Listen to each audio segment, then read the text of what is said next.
muito feliz de nós estarmos começando nesse projeto que nasceu no coração de Deus, que são os 5 mistérios. Amém. Então você está participando hoje de um sonho de Deus para a Igreja Fé para Todos. Se hoje você está aqui, Deus te marcou, te elegeu, te levantou para fazer parte desse corpo e para agora começar a servir de forma mais ativa dentro desse corpo. Amém? Então não acho que você veio aqui à toa. Deus está te dando um sacode para você começar a trabalhar dentro desse corpo. Amém? Bom, a gente vai começar esse seminário, né? Que fala sobre os 5 ministérios, lá de Efésios 4. Muito obrigada. E serão 5 semanas. 5 semanas apenas de 5 ministérios. Pregando, que na verdade não é uma pregação, eu quero explicar para vocês primeiro o formato disso. Não é uma pregação, uma mensagem, é uma aula que nós estamos dando para vocês no seminário. E vocês têm a liberdade de, no final, fazer perguntas. Quem gosta de fazer pergunta? Ninguém. Mentira, nossa igreja gosta muito de fazer pergunta, isso é muito legal. Então, eu vou falar para você pegar o seu celular ou um caderninho de anotação e anotar as suas dúvidas, que no final você vai poder perguntar à vontade, tá bom? Se alguns quiserem chegar mais para frente, para tentar, não sei, ficar mais perto, ouvir melhor, fica à vontade também, que vai ser uma coisa mais dinâmica, ok? Beleza?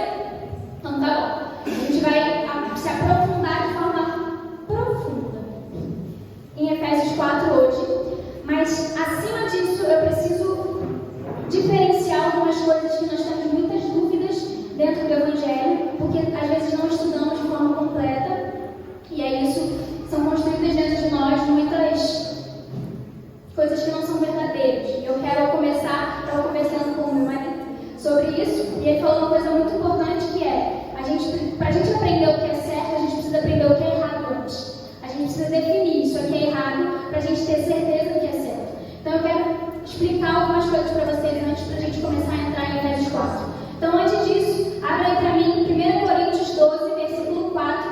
Nós vamos ler o 4, 5 e 6. Amém? Isso. Vamos falar sobre a dinâmica dos dons que são dados pelo Espírito, pelo Senhor, por Jesus e por Deus. Amém? Vamos lá. Há diferentes tipos de dons, mas o Espírito é o mesmo. Há diferentes tipos de ministérios, mas o Senhor, Jesus, é o mesmo. Há diferentes formas de atuação, mas é o mesmo Deus quem efetua tudo em todos. Então a gente divide aqui em 3 coisas, 3 tipos de dons diferentes. O dom espiritual, então há diferentes tipos de dons. Lá em 1 Coríntios 12, quando ele vai discorrendo aqui, ele fala sobre 9 dons, que são dons que são dados pelo Espírito Santo. Amém? Todo mundo lembra deles? Dom de profecia, discernimento do Espírito, dom de sabedoria, enfim. Depois você lê lá 1 Coríntios 12 e Romanos 12. Fala sobre os dons espirituais. Então, existem dons que são dados pelo Espírito. Mas também existem dons, que a gente chama de dons porque são dádivas que são dadas, dons, se é que quer dizer dádiva, diferentes ministérios que são dados pelo Senhor. Então, existe algo que é diferente de dom espiritual, que é dado por Jesus. Ele vai lá e dá algo para alguém. E esses são os ministérios que a gente vai estudar em Efésios 4. E há diferentes formas de atuação. Então, todo o agir, tanto no Espírito quanto nos ministérios, ele é dado por Deus. Porque é Deus que dá a graça, que é o poder, que é a forma de atuar. Amém? Então, 3 tipos, a gente já diferenciou um do outro. O Espírito, o de Cristo e o de Deus. Beleza? Então, vamos agora lá em Efésios 4. Nós faremos uma leitura expositiva. Eu amo pregações expositivas. Nós vamos fazer uma leitura expositiva. O que é? A gente lê o versículo 2, a gente para nele e capta de cada detalhe daquela mensagem para a gente poder entender profundamente o que aquele texto quer dizer. Tá bom? Abre aí Efésios 4, mantém sua Bíblia aberta em Efésios 4.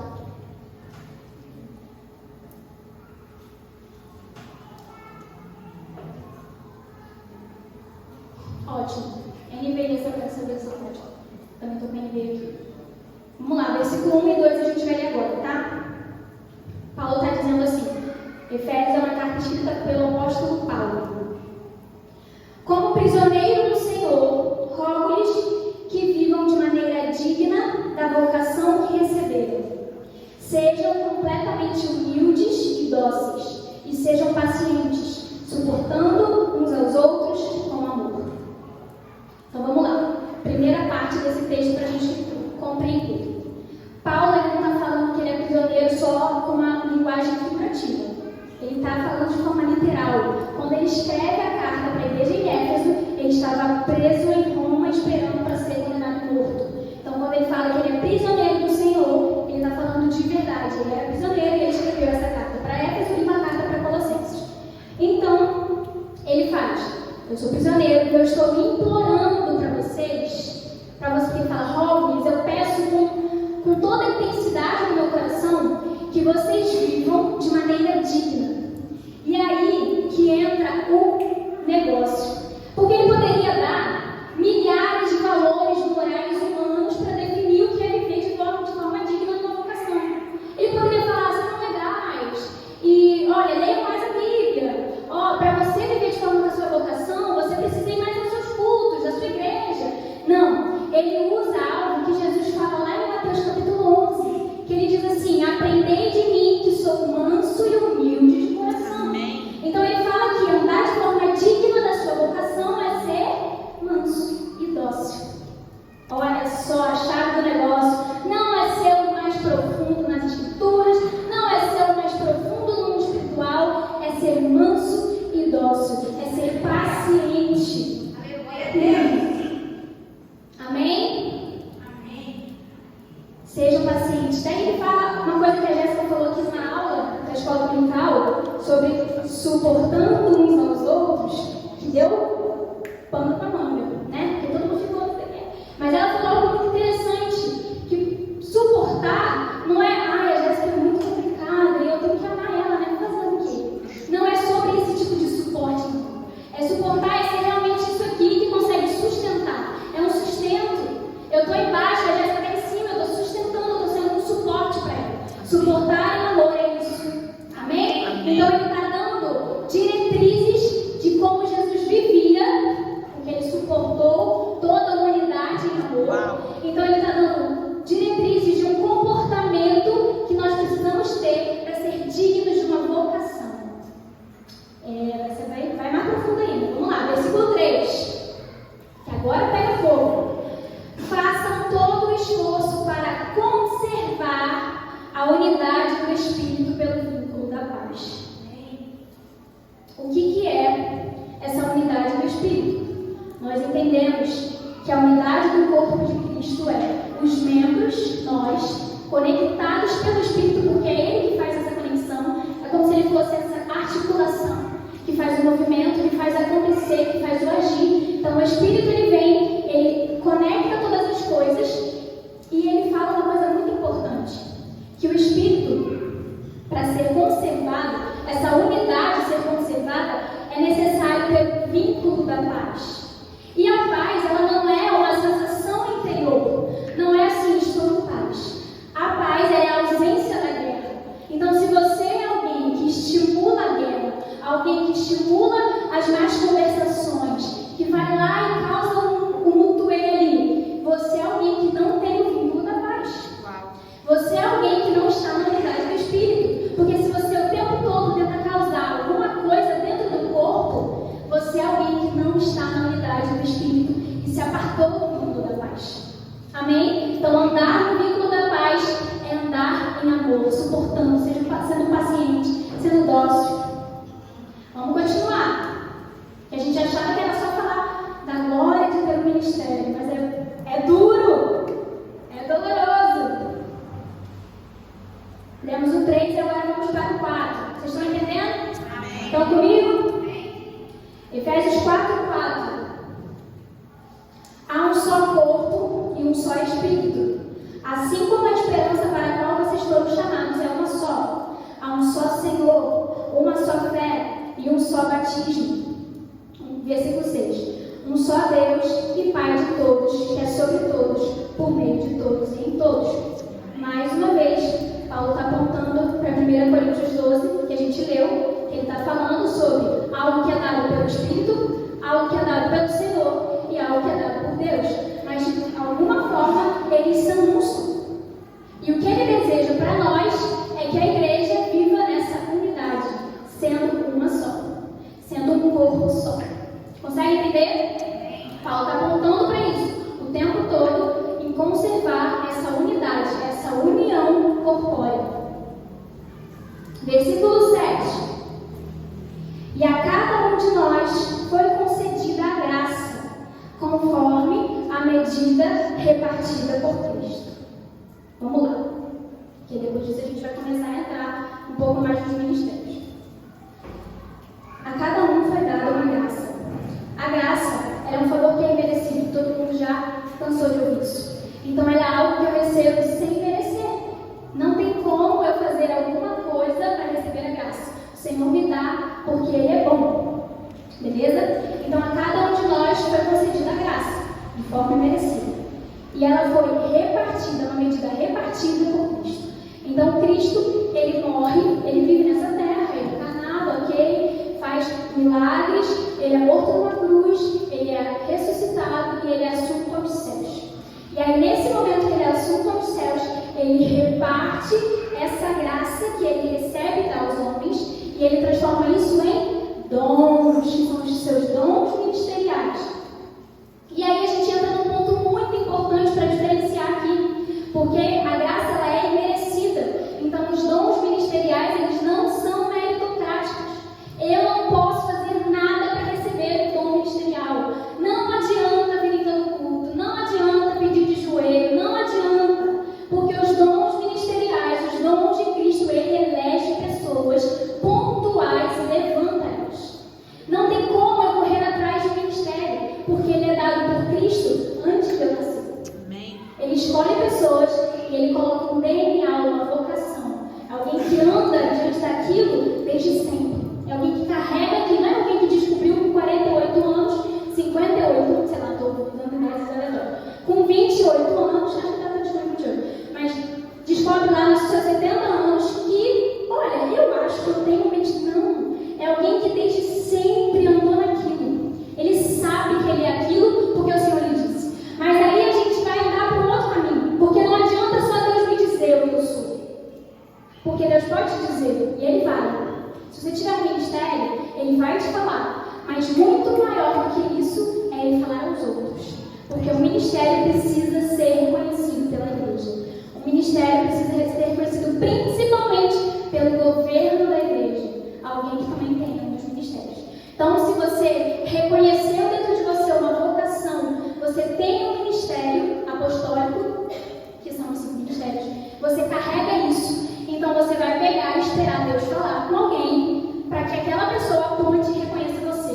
Porque José, eu vou usar um exemplo que eu vi hoje muito bom, que José, ele recebeu de Deus um sonho, e ele viu que ele seria maior que os seus irmãos, ele governaria. Mas talvez por causa da sua arrogância, ele chegou para eles e conta. Não era o tempo de ser exposto diante deles de que ele era alguém que era mais importante. Sendo que o ministério não quer dizer nada, tá? Então a gente vai chegar nesse ponto. Mas ele chega e conta para eles. E aí ele tem que passar pelo quê?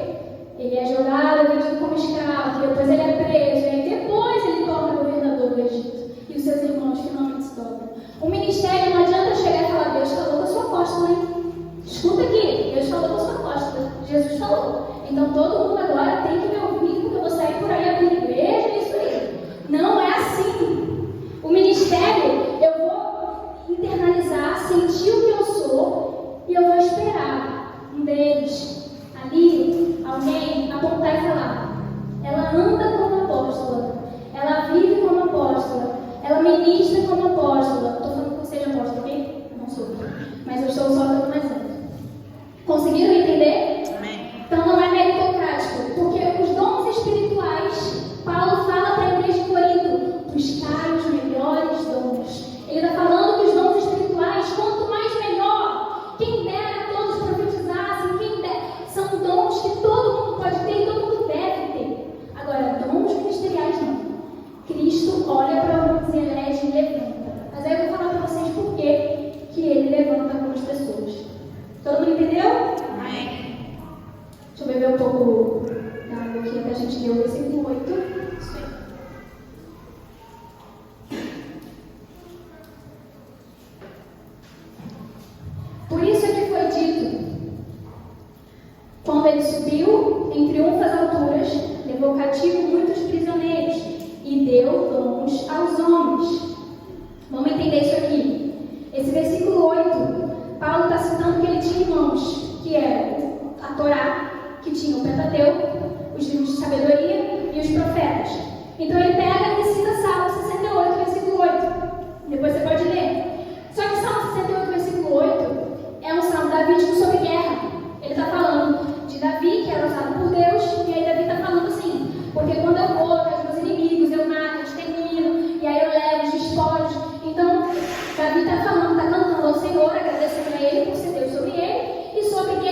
Davi, para dizer que quando o Senhor foi até a morte, ele vence a morte e ele leva consigo prisioneiros, porque os reis daquela época, quando eles iam guerrear, eles matavam pessoas, né? E algumas eles levavam como escravos. E aí, os reinos que estavam à sua volta viam os escravos e falavam quanto eles eram poderosos, e tanto o povo do seu reino olhava e falava: olha quantos escravos eles conseguiram, eles são muito poderosos. Então, quanto mais prisioneiros eles tivessem, mais poder aquele rei tinha, porque ele tinha vencido mais guerras. Então, ele fala que ele foi, venceu uma guerra, levou prisioneiros, que é o sentido de que teve muito poder, e pegou e deu dons aos homens, que é nesse momento que ele reparte os dons.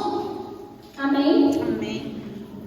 Versículo 9. E aí ele vai explicar o que ele está dizendo no versículo 8, que ele bota entre parênteses: significa ele subiu, senão que também descer às profundezas da terra. Aquele que desceu é o mesmo que subiu acima de todos os céus, a fim de encher todas as coisas. Ele está falando naquele episódio, a gente pode citar muito bem, que é 1 Pedro 3, que é quando Pedro fala que Jesus foi e pregou os espíritos em prisão. Vocês lembram desse versículo? Pedro vai lá, fala que Jesus ele desceu até as profundezas e pregou os espíritos em prisão na época lá de Noé. E aí ele está dando esse exemplo, que o mesmo que foi até o céu, desceu às profundezas para dizer: eu venci. Então eu tenho toda a autoridade e todo o poder para repartir aquilo que eu fui enquanto Deus encarnado para os homens. Então é o sentido de Jesus vai, morre, ressuscita, para não passar com o mais didático possível para vocês entenderem. Jesus vai, vive aqui, morre, ressuscita, vai até o céu, mostra para os anjos: ó, venci. Vai até o inferno, mostra para os que estão presos: olha, venci. Então eu tenho autoridade para dividir aquilo que eu fui encarnado com os homens. Por quê? Isso é muito legal. Por que ele pode fazer isso? Porque ele foi alguém que teve os ministérios.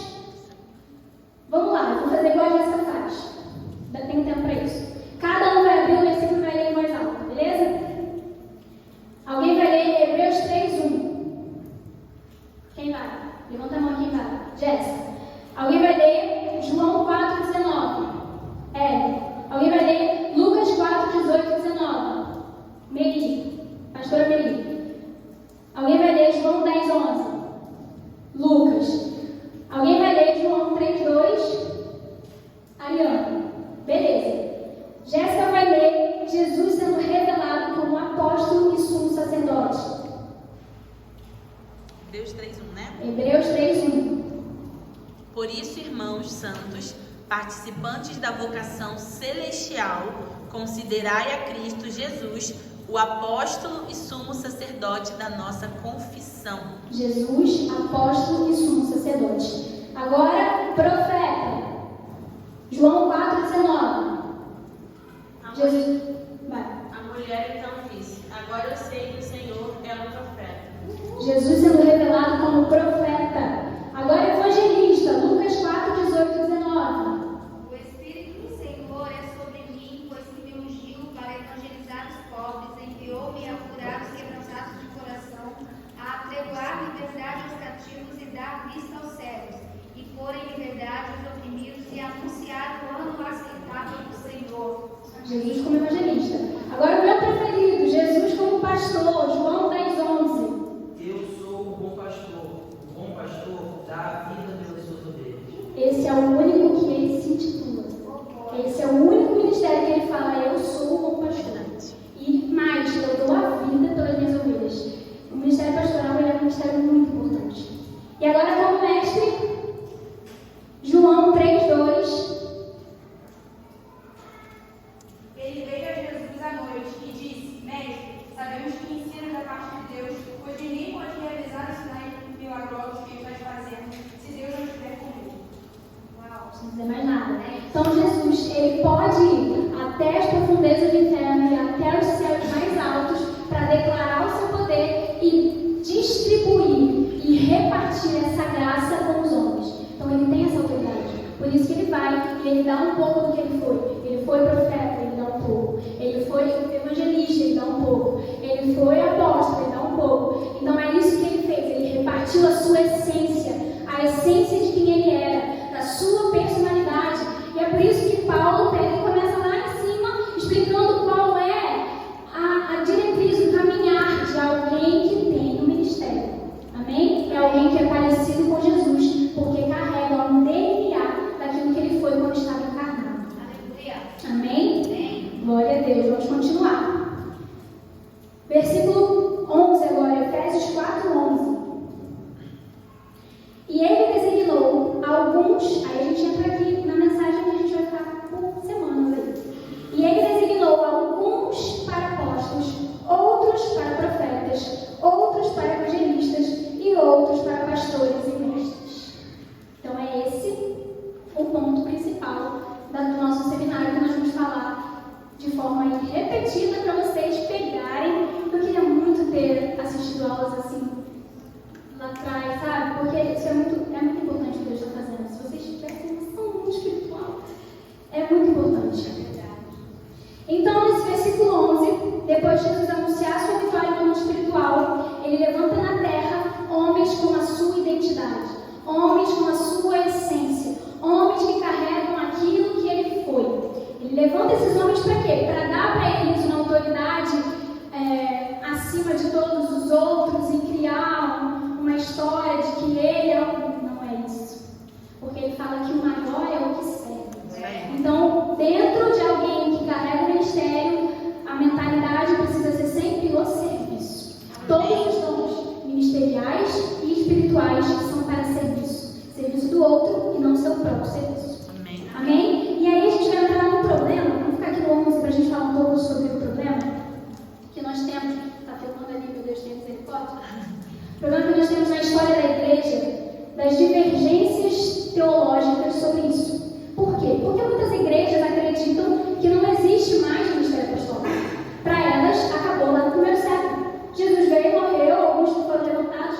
Paulo foi apóstolo porque tem algumas coisas ali que indicam que ele poderia ser. Porque a igreja reformada, ela diz que uma pessoa só pode ser apóstola se ela viu Jesus. E Paulo viu, né, na estrada de Damasco. Então ele é o único que tem ali, dentre todos os apóstolos que cita dentro do Novo Testamento, são vários, não só são os 12, tem inclusive uma mulher. Vamos lá. Então, essas pessoas elas não eram apóstolos, porque não tiveram contato com Jesus ressurreto. Apenas Paulo, que mesmo assim, lá em Apocalipse fala que os 12 apóstolos vão se sentar diante de Deus, ele está fora, porque ele não era um dos apóstolos que andou. Isso é o que a igreja reformada acredita, beleza? Depois eu vou botar isso no vídeo, porque se alguém reformar for eu, vai ficar. Mas essas teorias, elas são facilmente refutáveis. Por quê? E aí a gente vai entrar. Porque a igreja pentecostal e neopentecostal criou uma outra ideia. São dois extremos que levaram para o extermínio total de apóstolos e profetas. A gente até vê, ninguém fala muito de mestre, mas fala-se muito de pastor. Todo lugar que você for vai ter um pastor. Se você perguntar se existe um mestre lá, vai falar: o pastor dá aula às vezes. Né, pastor? Por muitos anos você deu aula. Então, dentro das igrejas, principalmente neopentecostais, foi se criando uma ideia muito errada do que é o ministério apostólico.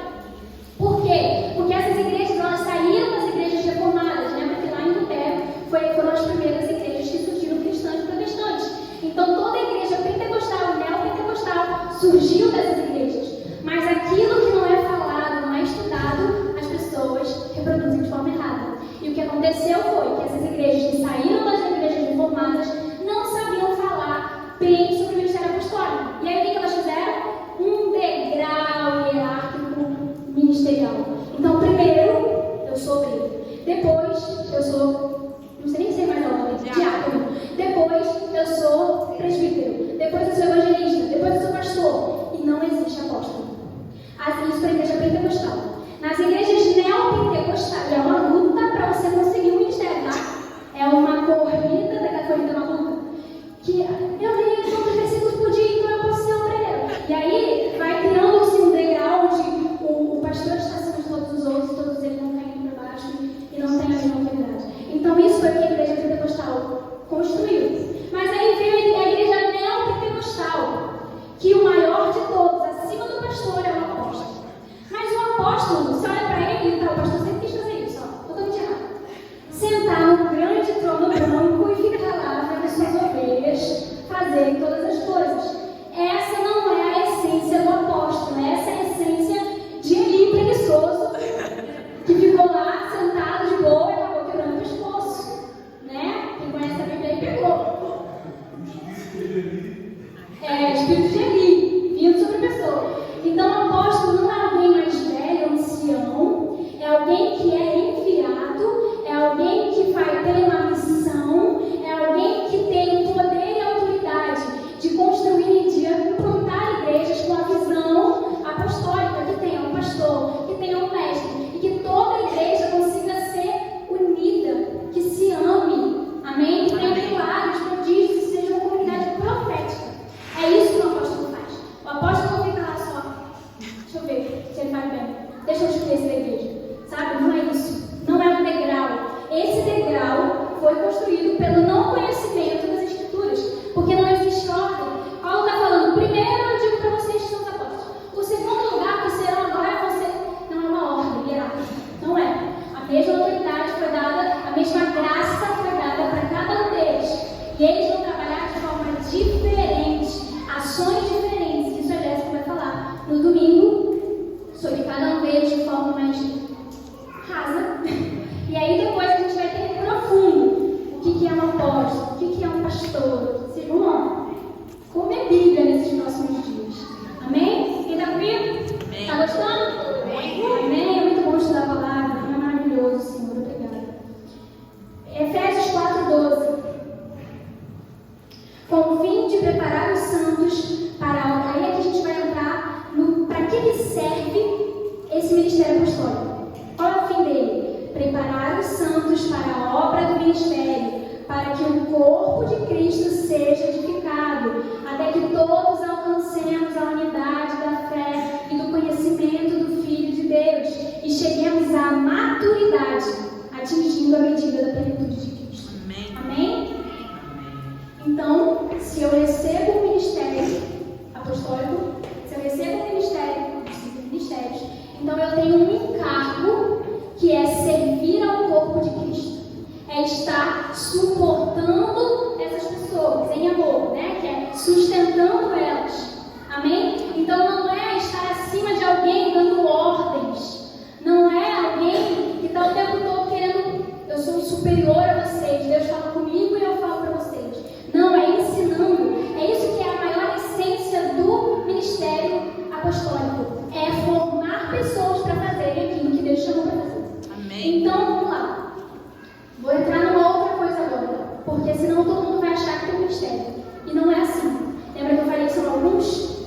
Todos podem receber dons espirituais, mas não são todos que receberão dons ministeriais. Mas, vamos supor que eu seja profeta, e eu não sou. Eu sou profeta, e o Victor é meu marido. E eu falo o tempo todo das profecias. Eu vou dar um exemplo mais vívido. A Jéssica é profeta. E eu estou o tempo todo do lado dela, ouvindo das profecias, dos sonhos, das visões, das revelações.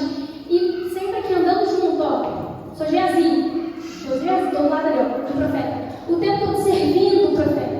Servindo, ouvindo, entendendo, aprendendo. O que vai acontecer? A graça que foi liberada sobre ela, eu bebo dessa água e eu começo a profetizar. Porque o dever de alguém que tem um ministério apostólico é ministrar as pessoas para que elas façam aquilo que você faz, para ser aquilo que você é. Ele não é alguém que está acima, ele é alguém que está aqui de frente ensinando. Tainá, é assim que profetiza. Tainá, abre seus olhos espirituais. E a partir do meu, isso é verdadeiro, tá? A partir do meu relacionamento com a Jéssica, uma coisa que não existia passou a existir. Eu tenho visões o tempo todo. O que é isso? Toda hora. Eu estou ali no culto nada, uma visão. E eu chego e dizendo, olha, eu tive mais de pegar. Porque são muitas. Porque esse relacionamento, beber da água que está nela, que é esse ministério que Deus liberou sobre ela, que Cristo deu para ela, repartiu. Quando eu estou perto, eu recebo, eu aprendo. E aí eu começo a fluir, como a Jéssica flui. Mas eu sou profeta porque profetizo? Não. Eu só bebi da água que ela me deu. Eu aprendi com ela. Então eu estou andando sobre esse lugar que é profético. Amém? Conseguiram entender? Então estou do lado de um apóstolo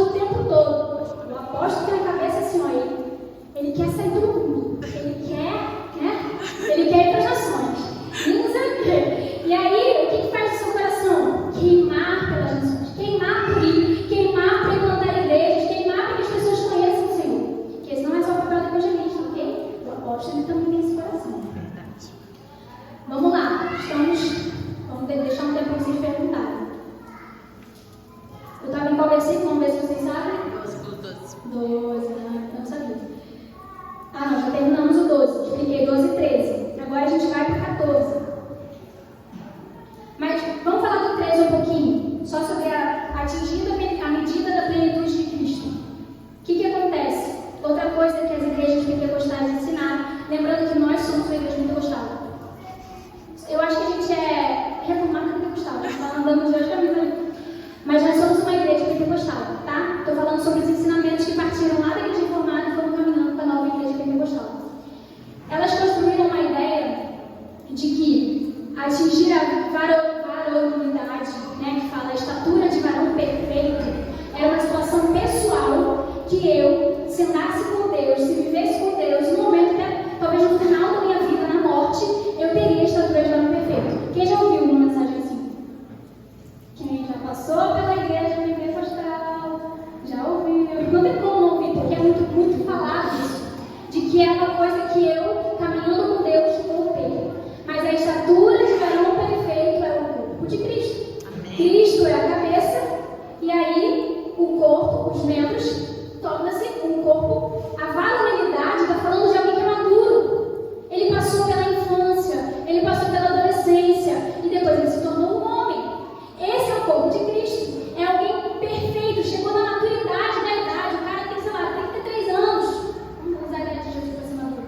33 anos, então ele chegou na estatura de varão perfeito. Não é ele sozinho, eu não consigo ser varão perfeito sozinho. Se eu não estiver inserido no corpo de Cristo, eu sou um varão imperfeito. Porque eu não sou nem homem, eu sou um pedaço de mão jogado por aí.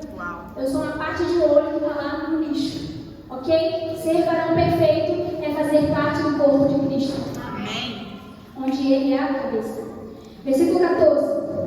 O propósito é que não sejamos mais como crianças, levados de um lado para o outro pelas ondas, nem jogados para cá e para lá por todo o vento de doutrina, e pela astúcia e esperteza de homens que nos induzem ao erro. Então não é ser como criança, é ser maduro. Andar sobre esse lugar onde entendo que a unidade do corpo de Cristo é essencial para a minha vida pessoal com Deus.